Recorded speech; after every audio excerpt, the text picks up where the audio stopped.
thank you for joining us.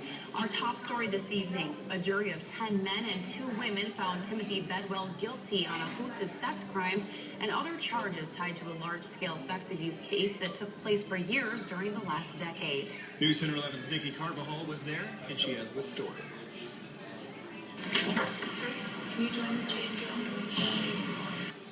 Another outburst in court today from Timothy Bedwell as the jury returned guilty verdicts on multiple felony sex abuse charges. Bedwell is charged with 34 counts of child sex abuse along with several other felonies for assaulting his then-girlfriend's daughters over a period of 6 years beginning in 2003.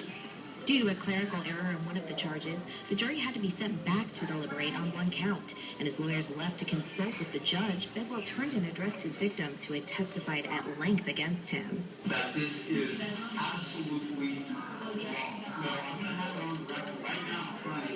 This isn't the first time Bedwell has spoken out of turn in court, and family members say there's a reason for that. We spoke with Connie Bedwell, who had been banned from court property until a verdict was reached. Well, he wanted to testify, and his own defender wouldn't let him, and so he was pretty upset about it. We're upset about it. He has nothing to hide and should have been on the stand. I should have been put on the stand. Both my sisters should have been put on the stand.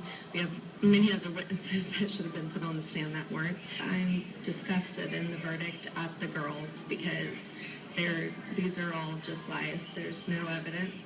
And while the family continues to maintain his innocence, court will be set in the coming days to find out just how much jail time Bedwell will end up serving. The charges that Bedwell is now convicted of will most likely carry a life sentence. His daughter Connie says he plans to pursue an appeal.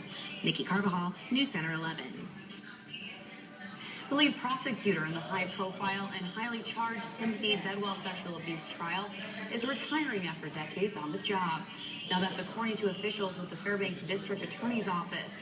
Gayle Garrigues, who served as Fairbanks Assistant District Attorney beginning in the 1980s through the 90s, leaving for private practice and then reassuming her role as prosecutor in the last decade through the present day, is stepping down from her post effective October 4th. Garrigues was out of the Fairbanks office prosecuting cases in Barrow when a verdict in the Bedwell trial was announced today. One thing Alaska